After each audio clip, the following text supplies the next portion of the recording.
മാറ്റി നിർത്തപ്പെട്ടിട്ടുണ്ടോ എന്നെയാണ് സിനിമയിൽ നിന്ന്? ഇല്ല, എനിക്കങ്ങനെ തോന്നിയിട്ടില്ല, ഒരിക്കലും തോന്നിയിട്ടില്ല. കാരണം ഒരു ആദ്യത്തെ പടത്തിൽ തന്നെ ഭയങ്കര ഒരു സക്സസ്ഫുൾ ആയിട്ടുള്ള ഒരു ക്യാരക്ടറാണ് കിട്ടിയത്. ഐക്കോണിക് ആയിട്ടുള്ള ഒരു സാധനമായിരുന്നു. ഇന്നും ആ പേരിൽ അറിയപ്പെടും. ഇന്നും ആ പേരിലാണ് അറിയപ്പെടുന്നത്. പലർക്കും എൻ്റെ ശരിക്കുള്ള പേര് അറിയില്ല, അല്ലെങ്കിൽ കറക്റ്റായിട്ട് പ്രൊണൗൺസും ചെയ്യാറില്ല. അപ്പോൾ മാറ്റി നിർത്തിയതായിട്ട് എനിക്ക് തോന്നുന്നില്ല. അത് കഴിഞ്ഞിട്ട് കിട്ടിയ ക്യാരക്ടേഴ്സൊക്കെ എല്ലാം ഏകദേശം ഒരേ ഒരു സോണിൽ ആക്കിയതായിട്ട് എനിക്ക് തോന്നിയിരുന്നു. പക്ഷെ അത് ഈ ഇൻഡസ്ട്രിയുടെ ഒരു ബൈ പ്രൊഡക്റ്റ് ആണ്. എസ്പെഷ്യലി നമ്മുടെ ഇൻഡസ്ട്രിയിൽ നമുക്കിവിടെ കേരളത്തിൽ ഇപ്പോഴും ആസ് എൻ ആക്ടർ എൻ്റെ ഒരു കഴിഞ്ഞൊരു പടത്തിൽ എൻ്റെ ഒരു പെർഫോമൻസ് എന്താണോ അതിൻ്റെ ബേസിസിലാണ് പിന്നെ എന്നെ വിളിക്കുന്നത് അടുത്തൊരു പടത്തിലേക്ക്. ഓഡിഷൻ കൾച്ചർ ഇപ്പോഴും എന്താ പറയുക, ഒരു 1-2 പടത്തിൽ അഭിനയിച്ചാൽ പിന്നെ വേറൊരു പടത്തിൽ പിന്നെ ഓഡിഷൻ ചെയ്യാത്ത ആക്ടേഴ്സാണ് കൂടുതലും. അല്ലെങ്കിൽ ആ കൾച്ചർ ഇല്ല ഇവിടെ, സ്ക്രീൻ ടെസ്റ്റിംഗ് എന്നുള്ള കൾച്ചർ ഇല്ല.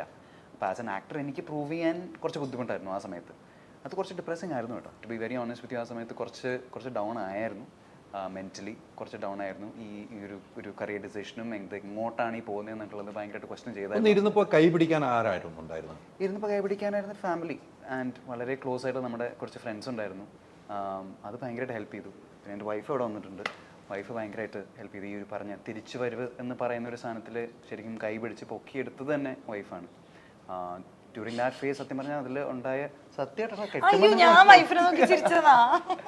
അല്ല, ബട്ട് സീരിയസ്ലി ആ ഒരു സ്ട്രെങ്ത്തും ആ സപ്പോർട്ടും നമുക്ക് ഇൻഡസ്ട്രിക്ക് പുറത്തുള്ള ഒരു ഫാമിലി ഫ്രണ്ട്സ് എന്നുള്ള ഒരു സാധനം ഭയങ്കര ഇമ്പോർട്ടൻ്റ് ആണെന്നാണ് എനിക്ക് തോന്നുന്നത്. കാരണം ഇൻഡസ്ട്രിയിൽ നമുക്ക് കൊളീഗ്സ് ഉണ്ടാവും, ഫ്രണ്ട്സും ഉണ്ടാവും. പക്ഷേ നമ്മൾ റെലവൻസ് അല്ലാണ്ടായി പോയ അപ്പം തന്നെ അതിൽ നിന്നുള്ള പലരും ഒരു ബാക്ക് സീറ്റ് എടുക്കാൻ തുടങ്ങും. അത് ഒരു വേണ്ട എന്ന് തോന്നിയോ? തിരിച്ചു വരവിൽ ഒരു ഡൗട്ട് വന്നപ്പോൾ വേണ്ട എന്ന് തോന്നി? ഒരിക്കലുമില്ല. ഇതിപ്പോൾ എത്ര കഷ്ടപ്പെട്ടാലും കുഴപ്പമില്ല. കാരണം എനിക്കിത് വേറെ നല്ല ജോലിയും നല്ല ശമ്പളവും ഒക്കെ ഉണ്ടായിരുന്നതാണ്. അതെല്ലാം വേണ്ടെന്ന് വെച്ചിട്ടാണ് ഈ പണിക്ക് ഇറങ്ങിയത്. അപ്പോൾ ഇതില്ലാണ്ടും അതിലൊരു കുറ്റബോധം തോന്നിയിരുന്നു? ഒരിക്കലുമില്ല. വീട്ടിൽ പ്രശ്നം ഉണ്ടായിരുന്നു, കുറ്റബോധം ഒരിക്കലും തോന്നിയിട്ടില്ല. ഇനിയിപ്പോൾ ഇതിനേക്കാളും കഷ്ടപ്പാടും ഇതിൽ സഹിക്കണമെങ്കിൽ സഹിക്കാനും തയ്യാറാണ്. കാരണം അത്രയും കോൺഫിഡൻസ് ഉണ്ട് എന്നിലും.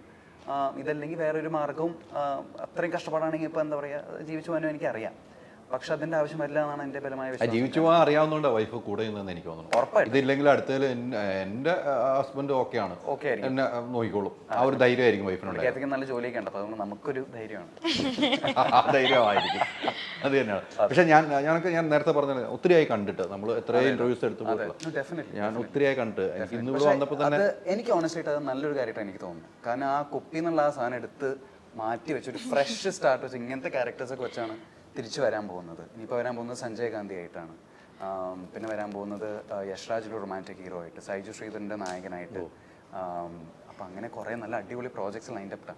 അപ്പം അതൊക്കെ ഇറങ്ങിയ ആൾക്കാരുടെ ഈ ഇമേജ് മാറാൻ വെയിറ്റ് ചെയ്തിരിക്കുകയാണ് ഞാൻ. എങ്കിലും നമ്മൾ ആ പേര് മാറ്റണ്ട. ആ പേര് നമ്മളെ വളർത്തിയതും നമ്മളെ ജീവിച്ച് നമ്മളെ പ്രേക്ഷകരുടെ മുമ്പിൽ ഇപ്പോഴും ഇരിക്കുന്ന ആ പേര് തന്നെയാണ്. ഡെഫിനറ്റ്ലി അതൊരു ഭാഗ്യമായിട്ടാ, അത് ഭാഗ്യമാണ്. ഇപ്പോൾ ആരാണെങ്കിലും ഇപ്പോൾ ചിയാൻ വിക്രം, ജയം രവി അല്ലേ, അപ്പോൾ അതൊരു ഭാഗ്യമാണ്. അത് അങ്ങനെ തന്നെ ഇരിക്കട്ടെ. നിങ്ങളുടെ ഡിസൈനർ ഹോം എന്ന സ്വപ്നം യാഥാർത്ഥ്യമാക്കുന്നു സാൻബിൾഡ്, ഡിസൈൻഡ് ബൈ കോൺസെപ്റ്റ്സ്.